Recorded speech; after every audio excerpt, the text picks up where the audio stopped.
Love you, pare. Bibo!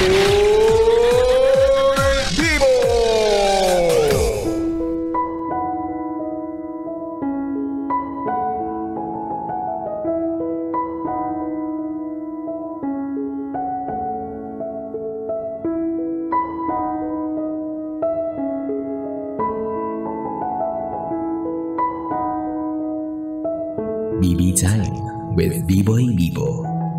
Bibi, naranasan mo na bang mabudol, maskam, maisahan, maganchohan, malinlang, o sa madaling salita, maloko? Lahat naman siguro tayo sa buhay natin. Minsan na nating naranasan to. Isang bagay na mahirap iwasan, mahirap ilagan. Lalo na kung yung panloloko ay magmumula sa isang tao na hindi mo inaasahan. Isang tao na pinili mong papasukin sa buhay mo. Kasi akala mo, magiging tapat sa'yo. Pero isang araw, bigla ka na lang natauhan. Para kang binuhusan ng malamig na tubig nang malaman mong yung taong pinakamamahal mo ay sa iba na umiibig. Ang dami mong tanong. Gaya ng bakit, paano, kailan.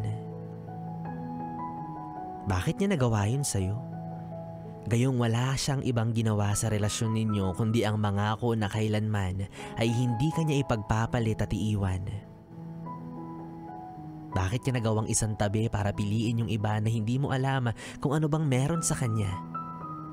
Ano bang nakita niya doon na wala ka? Paano? Paano niya nagawang sirain yung tiwala mo? Paano kinaya ng konsensya niya na habang ikaw tapat na nagmamahal at pilit na pinapatibay yung pundasyon ng relasyon ninyo habang siya bumubuo na rin pala ng pagmamahal at pangarap sa iba? Paano niya kinaya na ipagkait sa'yo yung katotohanan na ang puso niya hindi na ikaw ang tanging laman? Kailan niya napagtanto na nawawala na siya ng gana sa'yo nang wala kang kaalam-alam ni hindi mo man lang naramdaman sa sobrang galing niyang magtago?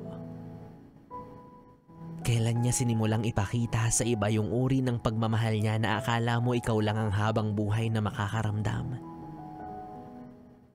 Ang sakit, no? Pinagtaksilan ka nang wala kang kalaban-laban sa mga panahong may iba na siyang natitipuhan.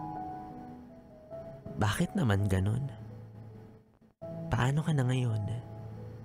Kailan ka makaka-move on? Hindi natin alam.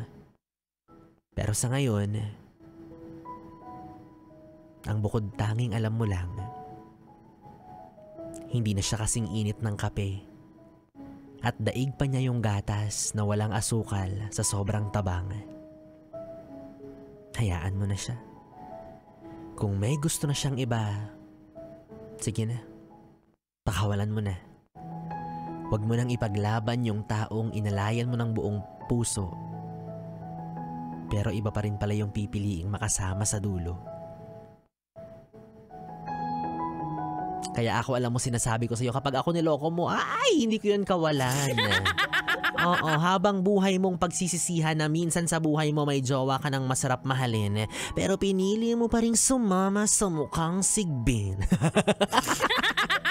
Yes, friend, B-Boy Bibo pa rin ang iyong kapiling para sa ating tuloy-tuloy na BB Time hanggang mamayang alas 12 dito sa 101.1 Yes FM Solid.